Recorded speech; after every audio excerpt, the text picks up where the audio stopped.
A single alarm light spins above the yard at Pelican Bay State Prison, bathing everything in red. The inmates freeze. The guards tense.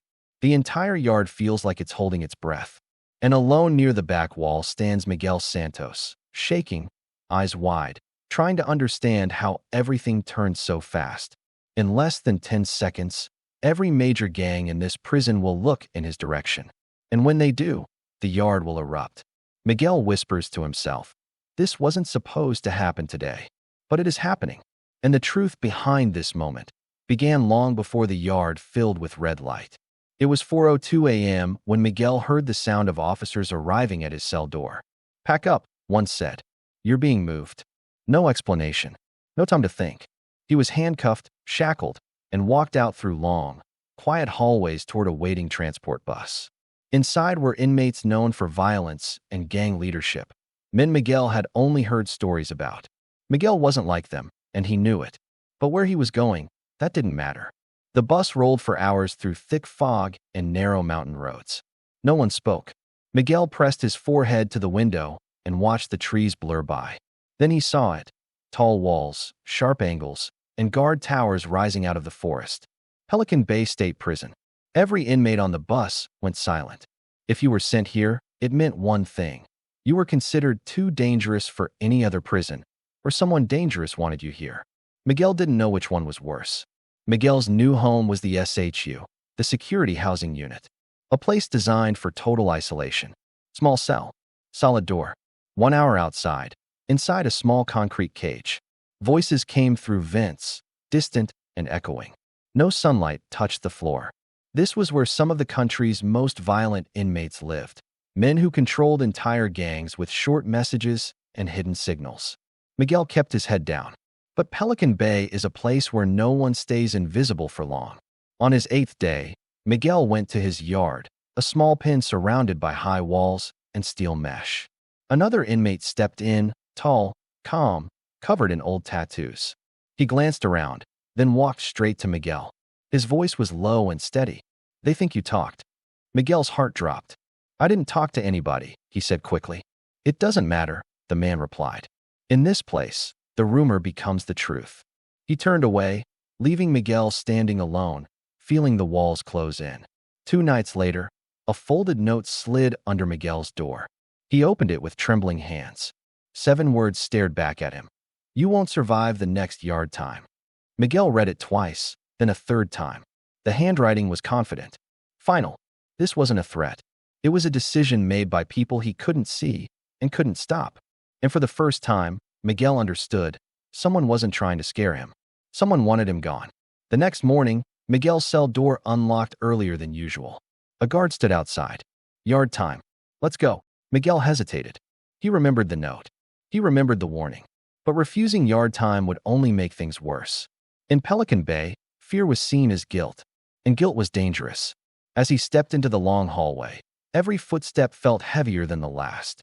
The yard gate opened slowly, revealing dozens of inmates already spread out across the concrete. Some walked in circles. Some stood in small groups. Some waited and watched. Miguel felt all those eyes shift toward him as he stepped out. Miguel walked carefully to the far end of the yard, trying to stay near the wall. He didn't want to be close to anyone. Not today. But then he noticed something strange. A few inmates across the yard raised their heads at the same time. Not talking, not moving toward him, just watching. Then one man, tall and heavily built, made a small motion with his hand. Almost nothing, just a quick flick of his fingers. But in a prison like this, a tiny gesture could mean everything. Miguel's stomach tightened. That gesture wasn't random. It was a signal. Before Miguel could react, someone stepped up beside him. A man he had never spoken to before. Older, quiet. His face had the look of someone who'd been in Pelican Bay longer than most people stay alive. "You shouldn't be out here," the man said softly. Miguel whispered back, "Why me? What did I do?" The older man didn't look at him. He kept his eyes on the yard. "You were transferred here fast," he said. "No one gets transferred to Pelican Bay unless someone powerful asked for it." Miguel felt a chill run down his spine. The man continued, "Whoever wants you here also wants you gone." Miguel opened his mouth to ask another question, but the older man suddenly stepped away. And that's when Miguel realized something terrifying. Four inmates were slowly walking toward him. They didn't rush. They didn't shout. They didn't make a scene. They just walked in a calm line, closing the distance inch by inch, pretending like nothing was happening. Miguel backed up until his shoulders touched the cold concrete wall. He looked left. He looked right. There was no guard close enough. No friend he could call to.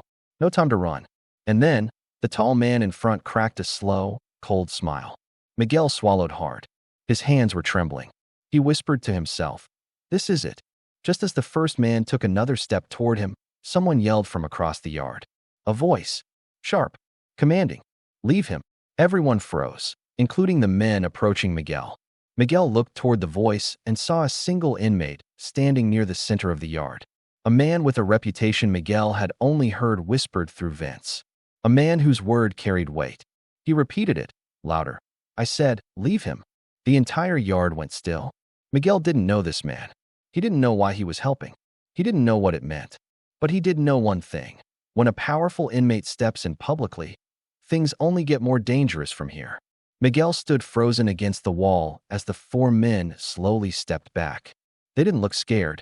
They looked annoyed, like someone had just interrupted something important.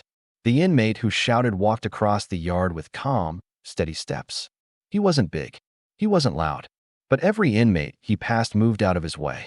Miguel had heard the name before, whispered in the SHU vents. A man who wasn't the leader of any one gang, but somehow had influence in all of them. His name was Rico Vega. Rico stopped right in front of Miguel and stared at him for a long moment. Not angry, not friendly, just studying him, like he was trying to figure out a puzzle. "You don't even know why you're here," Rico finally said. Miguel swallowed. "No, I don't." Rico nodded slowly, almost like he expected that answer. "There's a reason someone put you in Pelican Bay," he said. "And it's not because of what you did out there. It's because of something happening in here." Miguel felt the ground shift under him again. He whispered, "I didn't talk to anyone. I didn't cross anyone. I don't belong here." Rico leaned in slightly.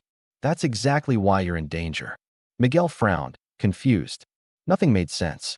Rico continued, "The ones who want you gone think your silence is a problem. They think you know something you shouldn't know." Miguel shook his head. "How can I know something I don't even understand?" Rico gave the smallest hint of a smile. "That's the part nobody figured out yet." Before Miguel could ask anything else, a guard shouted for everyone to back up. Yard time was ending. Gates were opening. Cells were waiting. Rico stepped away without another word, heading toward his own group. Miguel stood still as inmates streamed past him, some giving him cold looks, others whispering things he couldn't hear. As the yard began to empty, Miguel felt something pressed into his hand. A folded piece of paper. He looked around, but no one was near enough to have given it to him. Miguel opened it quickly, shielding it from the guards. For words were written in sharp, rushed handwriting. "They know about tonight." Miguel's breath caught in his throat. Tonight? What was supposed to happen tonight? Before he could read it again, a guard grabbed his arm. "Move. Back inside." Miguel stepped toward the door, the note clenched tightly in his fist. He didn't know who wrote it. He didn't know who they were. But he knew one thing. Whatever was coming tonight was big enough to scare the person who wrote that message. And it was coming for him. Miguel walked back to his cell with the note burning in his hand. He didn't open it again. He was too afraid a guard might see. In Pelican Bay, even holding a piece of paper could get you questioned, or worse. The cell door slammed behind him. The hallway grew quiet. And only then did Miguel unfold the note again, staring at the words, "They know about tonight." He sat on the edge of his bunk, heart pounding. The SHU was silent, but he could feel something moving through the prison, a kind of tension that didn't come from noise. It came from the lack of it. Miguel tried to piece things together. Rico stepping in. The four men closing in. The whisper about him being transferred on purpose. And now this mysterious warning about tonight.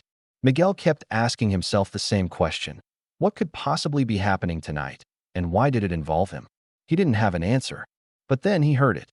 A soft tapping on the vent. 3 taps. A pause. 2 taps. It was the simple code inmates used to talk cell to cell. At first Miguel stayed quiet. He didn't trust anyone. But the tapping came again, faster this time. Urgent. Miguel moved closer and whispered, "Who is it?" A voice, low and tight, came through the metal vent. "They're moving someone tonight," the voice said. "A high-level transfer. Important. Miguel frowned. So, what does that have to do with me? The voice answered immediately. They think you're connected to it. Miguel stepped back from the vent like he'd touched fire. I don't know anything about any transfer, he whispered. The voice replied, that's not what they believe. Someone told them you do. Someone wants you blamed. Miguel felt his chest tighten. Blamed. Set up. Used. Before he could ask more, the voice added, listen, when the lights go out, stay away from your door. Don't stand in the open. They're planning something. Miguel whispered, what? But the vent went quiet. The person on the other side was gone. Miguel sat on his bunk again. His mind raced. Why would someone want him blamed for a transfer he knew nothing about? Why would anyone think he had information? And who was the person taking the risk to warn him? Then the loudspeaker crackled. Lights out in 5 minutes. Miguel's breath hitched. 5 minutes, until tonight began. He stood up, moved to the corner of the cell farthest from the door, and waited, hands shaking, heart pounding. The lights clicked off. Darkness swallowed the block. For a moment, nothing happened. Then, just outside Miguel's cell door, a shadow moved. Someone was there, standing completely still. Not a guard, not passing by, waiting. Miguel held his breath as the shadow stayed perfectly still outside his cell. The hallway was dark, but he could feel the presence, like the air itself had changed. He didn't move, didn't speak, didn't even blink. Whoever stood there wasn't trying to hide. They wanted him to know they were there. Seconds passed like hours. Then the shadow shifted, just enough for Miguel to see the shape lean closer to the small window in his door. A voice whispered through the metal, you need to listen. Miguel froze. It wasn't a voice he recognized. He stepped closer, slowly, until he was close enough to hear clearly, but far enough that he couldn't be grabbed through the slot. The voice spoke again, still low, still calm. You have one chance, and it's not much. Miguel swallowed. Who are you? A pause. Then, someone who knows you're being used. Miguel felt the room tilt. The warning in the yard. The note. The voice in the vent. And now this. He whispered, used for what? The person on the other side took a slow breath. There's a transfer happening tonight, the voice said. Someone important. Someone dangerous. Someone a lot of people want out of this prison. Miguel frowned in the darkness. I don't know anything about that, he whispered. I know, the voice replied. But the people who plan this transfer need someone else to take the attention if things go bad. They picked you. Miguel felt his chest tighten. So they're blaming me for something I didn't even know existed? Yes, the voice said quietly. And if things go wrong tonight, they'll make sure you don't see sunrise. Miguel's heart pounded in his ears. He whispered, why me? Why not someone else? A long silence followed. Too long. Finally, the voice answered. Because someone in here thinks you're the only one who can ruin their plan. Miguel shook his head. That makes no sense. I'm nobody. The figure leaned even closer to the window. No one in this place is nobody. Not if someone powerful decides otherwise. Miguel tried to see the face beyond the glass, but the hallway was too dark. He whispered, what do I do? The voice lowered even more. When they move the man tonight, there will be a distraction. Something big. Stay down. Stay back. And whatever you do, don't respond when you hear your name. Miguel's stomach dropped. They're going to call my name? Not just call it, the voice said. They're going to use it. Before Miguel could speak again, the figure stepped away from the door, fast, smooth, and silent. Miguel rushed forward and whispered urgently, wait, tell me who you are. But the hallway was empty, dark, still, silent, until a sudden burst of footsteps echoed down the block. Distant voices shouted orders. Doors began clanking open somewhere far down the corridor. They were moving someone. The transfer had begun, and Miguel felt cold dread wash over him as he realized. Whatever was coming was happening right now. The prison block shook with movement. Metal doors slammed. Voices barked orders. Keys rattled fast, too urgent to be routine. Miguel pressed his back against the wall of his cell, listening. Someone was being moved through the building. Someone important. Someone dangerous enough that half the prison staff was suddenly on alert. He stepped closer to the small window in his door and tried to look down the hallway. He couldn't see much, just shadows and flashes of movement. Then he heard it. A name shouted from somewhere far down the block. Not his. Not yet. But the sound echoed like a warning. Miguel held the note in his hand, the words repeating in his mind. They know about tonight. Don't respond when you hear your name. The hallway suddenly went silent again. Too silent. Then, from the right side of the block, came the slow, steady sound of boots. Marching. Deliberate. Not rushed like the guards. Miguel looked again. This time he saw them. A small group of officers escorting a single inmate surrounded by shields. The inmate's hands were cuffed. His head was down. But even from this distance, Miguel could tell this was no ordinary transfer. Whoever this man was, he was at the center of something bigger than anything Miguel understood. And then it happened. A guard shouted, "Santos!" Eyes forward. Miguel's blood ran cold. They said his name. The exact thing the stranger warned him about. He didn't move. He didn't respond. He stayed perfectly still, staring at the floor. The guard shouted again, louder, sharper, "Santos! Step forward to your door." Miguel clenched his fists. If he stepped forward, he was doing exactly what someone wanted. If he didn't, he had no idea what would happen next. He stayed frozen. The group of officers stopped walking. The inmate being escorted lifted his head slightly, just enough that Miguel saw a quick flash of his eyes. Cold. Focused. Like he was studying Miguel the same way Rico had. The hallway went silent. Then someone, not a guard, shouted from farther down the block, "He's the one. That's him." Miguel jerked back from the door. The voice wasn't familiar. Whoever yelled it wasn't trying to warn him. They were trying to mark him. Miguel whispered, "No, no, no, no." Another voice echoed, "Santos is the leak." Miguel's heart pounded so hard it hurt. Leak. Setup. Blame. It was happening exactly the way the stranger said it would.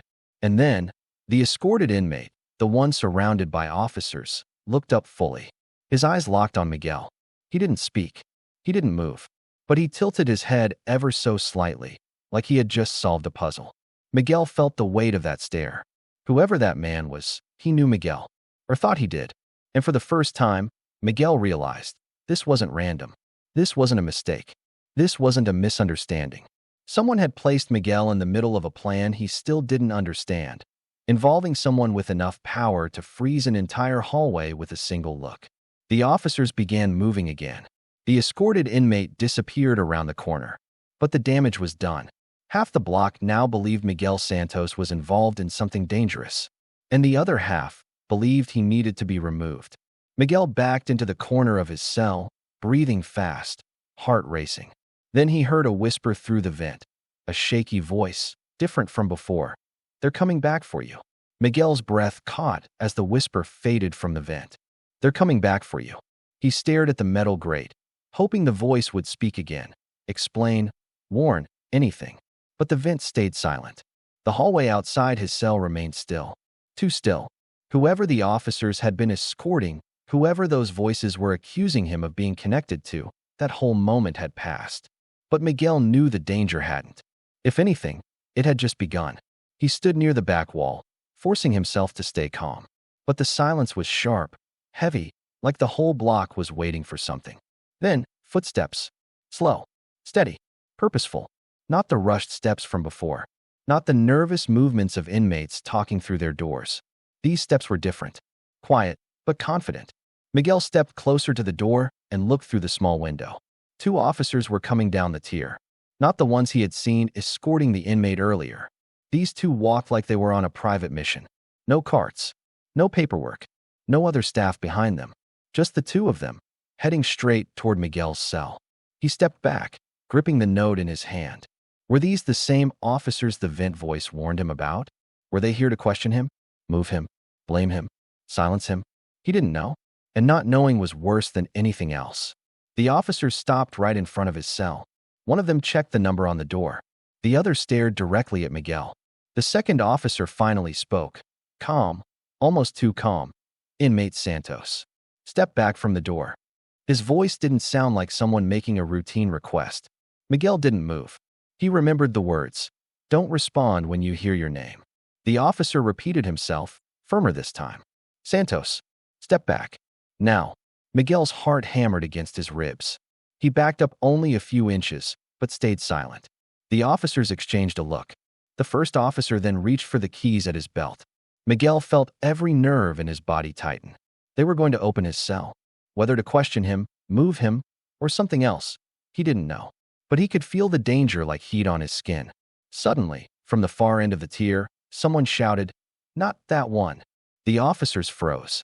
Miguel turned his head sharply, trying to see who yelled, but the voice had echoed off the concrete, making it impossible to tell. One officer called back. Orders came from upstairs. The unseen voice answered with urgency. They changed. "Check your radio." Miguel watched as both officers lifted their radios, listening to something he couldn't hear. Seconds passed. Then the officer with the keys slowly lowered his hand. They turned, walked away, without opening the door, without saying another word. Miguel exhaled shakily, barely realizing he'd been holding his breath. Someone, he didn't know who, had just saved him from whatever those officers were sent to do. But the unanswered question was worse than the moment itself. Why had they been coming for him in the first place? And who had yelled to stop them? Before Miguel could process any of it, the vent behind him tapped twice, the same urgent rhythm as before. He rushed to it. The voice whispered, faster this time. "They're moving to Plan B." Miguel's heart dropped. "What's Plan B?" he whispered. The vent voice responded with something colder, sharper, and far more terrifying than he expected. "It means they don't need officers to get to you anymore." Miguel pressed his ear to the vent, hoping the voice would say more. It didn't. The silence that followed felt heavier than the warning itself. Plan B. A plan that didn't need officers. Inside Pelican Bay, that could only mean one thing. Inmates.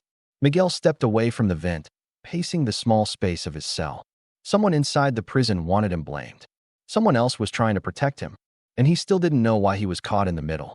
He stopped in the corner, trying to breathe evenly. "What do they want from me?" he whispered. But there was no answer.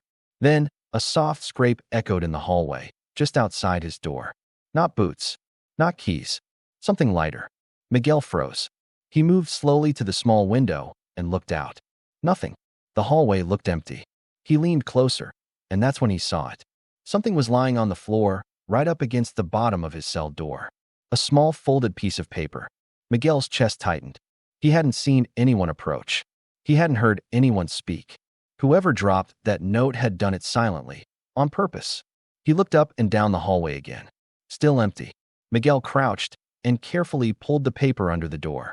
His hands shook as he unfolded it. Inside were 3 words, "Don't trust Vega." Miguel stared at it, confused. Rico Vega? The man who stepped in and stopped the 4 inmates from attacking him? The man who told him he was being used? Miguel whispered to himself. Why not trust him? Before he could think further, the vent tapped again. This time faster. Urgent. Miguel rushed to it. The voice whispered harshly. "They're making a move. Right now? Stay away from the door." The whisper cut off suddenly, like someone grabbed the speaker or forced them away. Miguel's blood ran cold. He stepped back from the vent, fear rushing through him. A second scrape sounded outside his door, followed by another. Slow, deliberate, like someone, or several someones, were gathering quietly in the hallway. Miguel took another step back. His instinct screamed at him to move, to hide, to do something. Then a quiet voice came from the hallway, not yelling, not threatening, just 3 calm words. "Open his door." Miguel felt all the air leave his lungs. Not officers, not guards, inmates. And whoever spoke sounded like they had the authority to make it happen. From farther down the hall, someone whispered back, "You sure?" The calm voice answered, "Plan B." Now, Miguel backed into the farthest corner of his cell as he heard hands working on something metal, not keys, but something else. They were trying to force his door, and he realized Plan B wasn't coming later. It was happening, right here, right now. Miguel pressed himself against the far corner of the cell, heart pounding so hard he could feel it in his throat. The sound of metal scraping against metal echoed through the hallway. Plan B wasn't just a threat anymore. It was real. The door shuttered. A loud click, not a key, something improvised. And then, a small gap appeared. Miguel froze. He didn't move. He didn't breathe. He just watched. A shadow leaned through the opening. Not one of the officers. Not Rico. Someone else. Someone he didn't recognize.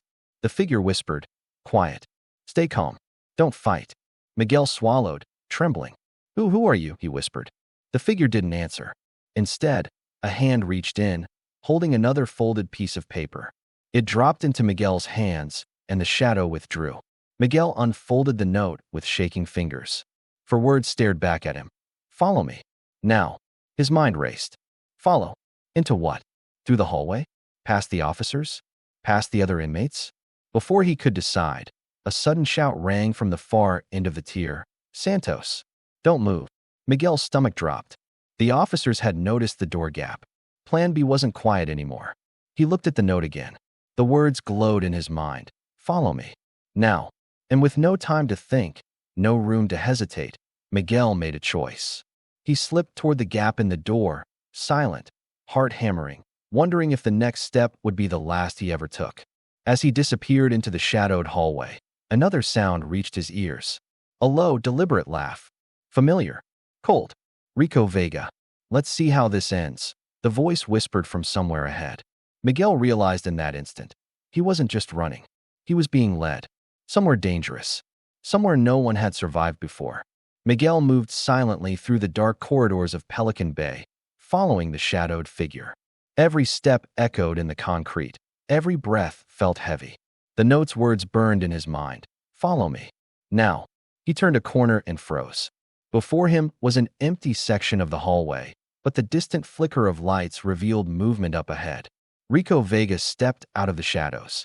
You made it this far, Rico said, his voice calm, almost unreadable. But not everyone does. Miguel's stomach twisted. He realized Rico had planned this all along. The warnings, the interventions, the whispers, it wasn't just protection. It was a test. Suddenly, voices echoed behind him. The same for men who had originally approached him in the yard. They were coming. Faster. Angrier. And they weren't alone. Miguel's mind raced. Every instinct screamed to run, but the corridor was too narrow. Rico turned, holding up a hand. They want to use you, Santos. But tonight, you decide who survives. Follow my lead, or become a pawn. Miguel swallowed, heart pounding, and took a deep breath. In that moment, he realized survival in Pelican Bay wasn't about strength. It wasn't about hiding. It was about making the right choices at the right time, in a place where the wrong choice could cost everything. The shadowed corridor, the waiting enemies, the silent threats, they all pressed in. Miguel stepped forward, side by side with Rico, ready to face the chaos head-on. And with the first swing of the heavy metal doors ahead, the block erupted into controlled chaos, the ultimate test of loyalty, fear, and survival inside the most dangerous prison in America. And that's where we leave Miguel, trapped, tested, and running through one of the most violent prisons in the world. If your heart's still racing, hit that like button, subscribe for more real crime stories, and comment below. I survived Pelican Bay if you're ready for the next chapter of chaos. Remember, in places like this, survival is everything.